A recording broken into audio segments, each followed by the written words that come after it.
PG, you talked about capturing growth. Pursuing deals, when you're a small business, it's more about, the people on the ground, more about the customer intimacy or smaller deals. But when you're going after bigger deals, right, just the volume or the time and the effort that it takes, that changes significantly. Hanweck right now, we have mid-sized business.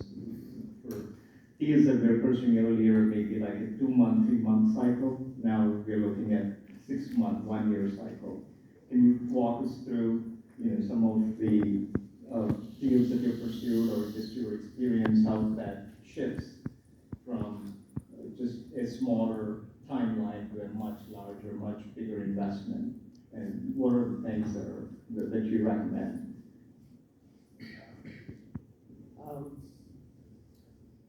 I'll try to make this as useful as possible, so I'll try to answer your question in terms of what makes sense. So basically, our deal making is a constant bid no bid process. What I mean by that is lots of companies have,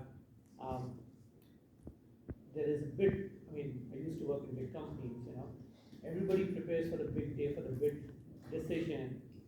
People will walk in with this huge stack of PowerPoint, frankly, a lot of bullshit in it of how great this thing is and all that. Our process is much simpler. You see something, okay, you go after it.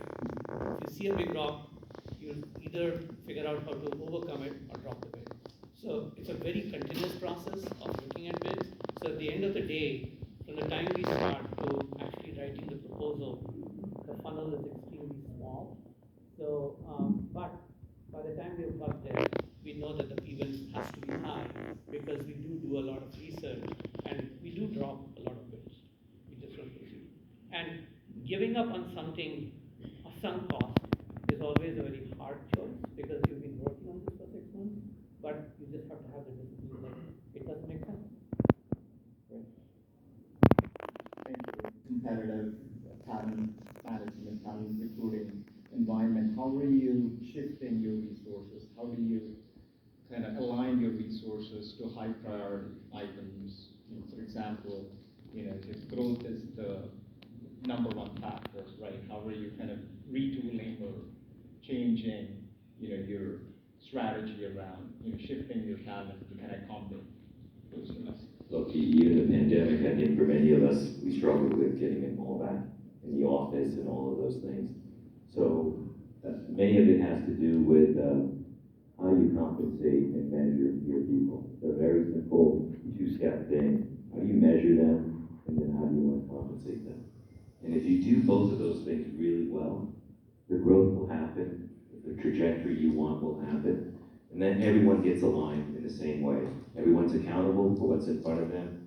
These are a meritocracy world and a teamwork world. So our comp plans are meritocracy, meaning your individual contribution to the company is measured and paid significantly, and then also your ability to work with others and not be a super prima donna.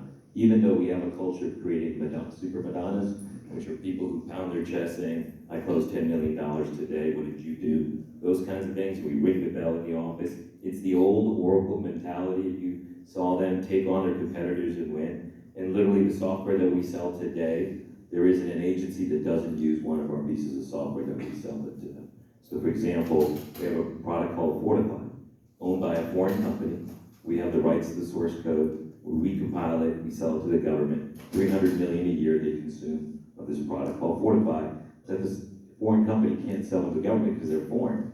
So, and the margin we make on that is 75%, and the foreign company gets 25% for a free paycheck, and they do nothing other than give us source code and exclusivity to this marketplace. And that's an annuity stream because we sell it as a subscription. So we have shifted our business model to a subscription model. We've shifted our comp plans to meritocracy. So even if you want to work from home, if you want to pay your mortgage, you want to live the fancy life, you're going to deliver and sell your quota, and everyone's on a quota in the company. In the end, all the quotas add up to north of $1 billion or whatever target we want in the following year. This is a very simple formula, including the executives all aligned. If the sum of the team's number in quotas X, the executives is the sum of that team. Does a very simple alignment, bit of a boiler room, bit of a field sales, but at the end of the day, our job is to sell and grow, not to hang out and provide customer service only, but to sell and grow. Thank you, Robert.